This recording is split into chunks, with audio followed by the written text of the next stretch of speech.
देवमोगरा माता के इस स्थान के विकास से हुई। और आज जब मैं गया तो मुझे बहुत अच्छा लगा कि लाखों की तादाद में हम लोग वहां आते हैं। मां के प्रति अपार श्रद्धा, खासकर हमारे जनजातीय बंधुओं में। साथियों, डेढ़ियापाड़ा और सागवाड़ा का ये क्षेत्र कबीर जी की शिक्षाओं से प्रेरित रहा। और मैं तो बनारस का सांसद हूं और बनारस यानी संत कबीर की धरती। इसलिए संत कबीर का मेरे जीवन में एक अलग स्थान स्वाभाविक है। मैं इस मंच से उन्हें भी प्रणाम करता हूं। साथियों, आज यहां देश के विकास और जनजातीय कल्याण से जुड़े कई प्रोजेक्ट का लोकार्पण और शिलान्यास हुआ। पीएम जनमन और अन्य योजनाओं के तहत यहां 1 लाख परिवारों को पक्के घर दिए गए हैं। बड़ी संख्या में एकलव्य मॉडल स्कूलों और आश्रम स्कूलों का लोकार्पण एवं शिलान्यास किया गया। बिरसा मुंडा ट्राइबल यूनिवर्सिटी में श्री गोविंद गुरु चैन की स्थापना भी हुई है। स्वास्थ्य, सड़क और यातायात से जुड़े कई और प्रोजेक्ट भी शुरू हुए हैं। मैं सभी विकास कार्यों के लिए, सेवा कार्यों के लिए, कल्याण योजनाओं के लिए आप सभी को विशेष करके गुजरात के और देश के मेरे जनजातीय परिवारों को बहुत बहुत बधाई देता हूं। साथियों, 2021 में हमने भगवान बिरसा मुंडा की जयंती को जनजातीय गौरव दिवस के रूप में मनाने की शुरुआत की थी। जनजातीय गौरव हजारों वर्षों से हमारे भारत की चेतना का अभिन्न हिस्सा रहा है। जब जब देश के सम्मान, स्वाभिमान और स्वराज की बात आई तो हमारा आदिवासी समाज सबसे आगे खड़ा हुआ। हमारा स्वतंत्रता संग्राम इसका सबसे बड़ा उदाहरण है। आदिवासी समाज से निकले कितने ही नायक नायिकाओं ने आजादी की मशाल को आगे बढ़ाया। तिलका मांझी, रानी गाइदिन्ल्यू, सीधो कान्हो, भैरव मुर्मू, बुद्धो भगत, जनजातीय समाज को प्रेरणा देने वाले अल्लूरी सीताराम राजू, इसी तरह मध्य प्रदेश के तात्या भील, छत्तीसगढ़ के वीर नारायण सिंह, झारखंड के तेलंगा खड़िया, असम के रूपचंद कंवर और ओडिशा के लक्ष्मण नायक, ऐसे कितने ही वीरों ने आजादी के लिए अपार त्याग किया, संघर्ष किया, जीवन भर अंग्रेजों को चैन से बैठने नहीं दिया। आदिवासी समाज ने अनगिनत क्रांतियों की आजादी के लिए अपना लहू बहाया। साथियों, यहां गुजरात में भी जनजातीय समाज के ऐसे कितने ही शूरवीर देशभक्त हैं। गोविंद गुरु, जिन्होंने भगत आंदोलन का नेतृत्व किया, राजा रूपसिंह नायक, जिन्होंने पंचमार में ब्रिटिश सरकार के खिलाफ लंबी लड़ाई लड़ी, मोतीलाल तेजावत, जिन्होंने एक ही आंदोलन चलाया, और अगर आप पाल चितरिया जाएंगे तो सैकड़ों आदिवासियों की शहादत का वहां स्मारक है। जलियांवाला बाग जैसी वो घटना साबरकांठा के पाल चितरिया में हुई थी। हमारी दसरीबेन चौधरी, जिन्होंने गांधी जी के सिद्धांतों को आदिवासी समाज तक पहुंचाया। स्वतंत्रता संग्राम के ऐसे कितने ही अध्याय जनजातीय गौरव और आदिवासी शौर्य से रंगे हुए हैं। भाइयों बहनों, स्वतंत्रता आंदोलन में ट्राइबल समाज के योगदान को हम भुला नहीं सकते हैं, और आजादी के बाद यह काम होना चाहिए था।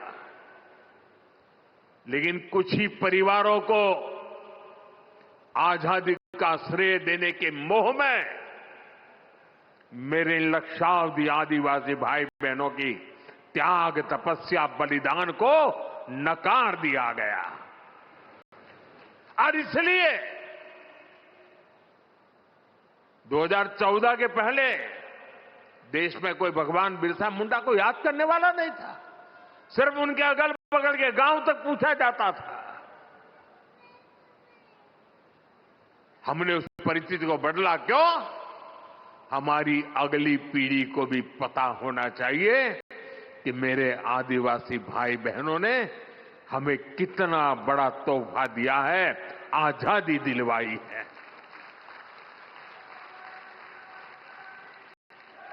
और इसी काम को जिंदा करने के लिए, आने वाली पीढ़ी को स्मरण रहे, इसलिए हमने देश में कई ट्राइबल म्यूजियम बनाए जा रहे हैं। यहां गुजरात में भी राजपीपला में ही 25 एकड़ विशाल ट्राइबल म्यूजियम के लिए जमीन पर बहुत बड़ा म्यूजियम आकार ले रहा है। अभी कुछ दिन पहले मैं छत्तीसगढ़ भी गया था। वहां भी मैंने शहीद वीर नारायण सिंह जनजातीय संग्रहालय का लोकार्पण किया था। वैसे ही रांची में जिस जेल में भगवान बिरसा मुंडा रहे, उस जेल में अब भगवान बिरसा मुंडा को और उस समय की आजादी के आंदोलन को लेकर के एक बहुत भव्य म्यूजियम बनाया गया है। साथियों, आज श्री गोविंद गुरु, उनके नाम से एक चेयर जनजातीय भाषा संवर्धन केंद्र के रूप में उसकी स्थापना की गई है। यहां भील, गामित, वसावा, गरासिया, कोंकणी, संथाल, राठवा, नायक, दबला, चौधरी, कोकणा, कुंभी, वर्ली, डोडिया, ऐसी सभी जनजातियों की उनकी बोलियों पर अध्ययन होगा। उनसे जुड़ी कहानियां और गीतों को संरक्षित किया जाएगा। जनजातीय समाज के पास हजारों वर्षों के अनुभवों से सीखा हुआ ज्ञान का अपार भंडार है। उनकी जीवन शैली में विज्ञान छिपा है। उनकी कहानियों में दर्शन है। उनकी भाषा में पर्यावरण की समझ है। श्री गोविंद गुरु चेयर इस समृद्ध परंपरा से नई पीढ़ी को जोड़ने का काम करेगी। साथियों, आज जनजातीय गौरव दिवस का ये अवसर हमें उस अन्याय को भी याद करने का अवसर देता है जो हमारे करोड़ों आदिवासी भाई बहनों के साथ किया गया।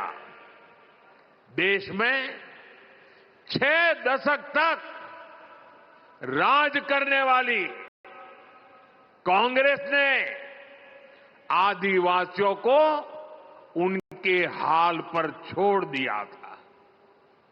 आदिवासी इलाकों में कुपोषण की समस्या थी, स्वास्थ्य सुरक्षा की समस्या थी, शिक्षा का अभाव था, कनेक्टिविटी का तो नामो निशान नहीं था।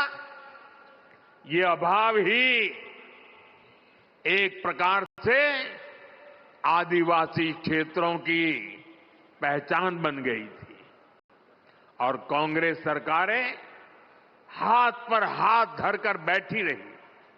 लेकिन साथियों, आदिवासी कल्याण भाजपा की सर्वोच्च प्राथमिकता रही है।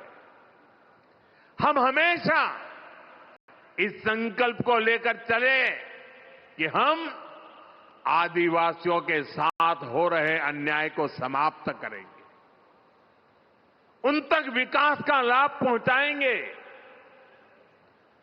देश को आजाद तो 1947 में हो गया था। आदिवासी समाज तो भगवान राम के साथ भी जुड़ा हुआ है, इतना पुराना है। लेकिन 6-6 दशक तक राज करने वालों को पता ही नहीं था कि इतना बड़ा आदिवासी समाज के विकास के लिए कुछ करने की जरूरत है। साथियों, जब पहली बार अटल बिहारी वाजपेयी प्रधानमंत्री बने, भाजपा की सरकार बनी, तब देश में पहली बार जनजातीय समाज के लिए एक अलग मंत्रालय का गठन किया था। उसके पहले नहीं किया गया। लेकिन अटल जी की सरकार के बाद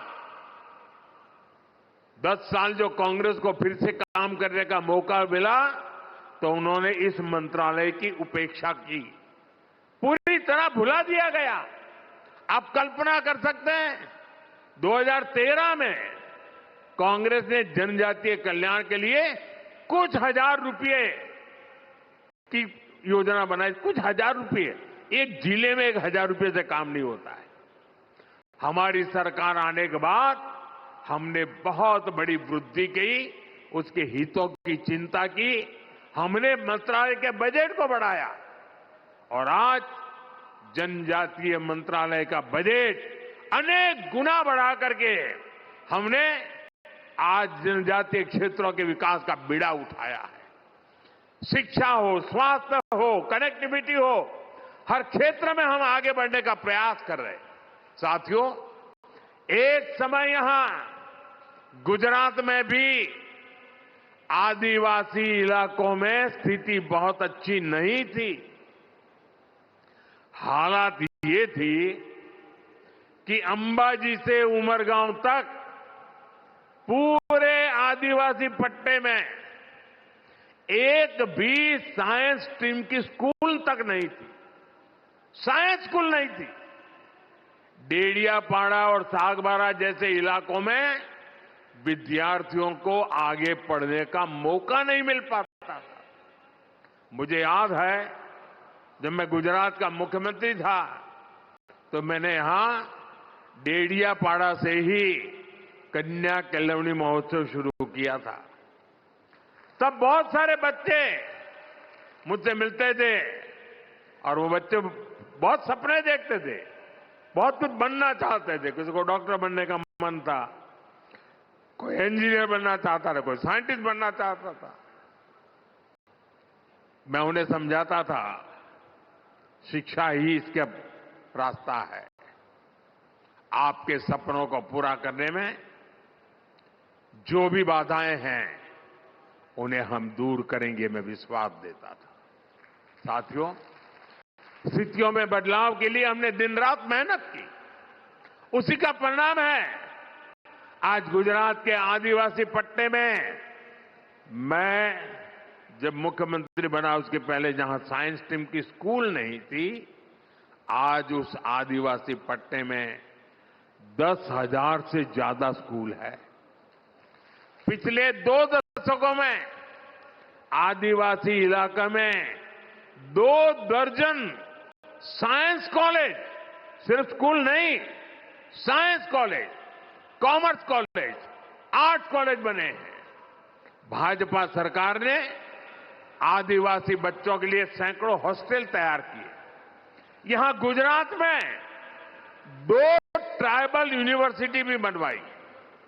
ऐसे ही प्रयासों से यहां भी बड़ा बदलाव आया है।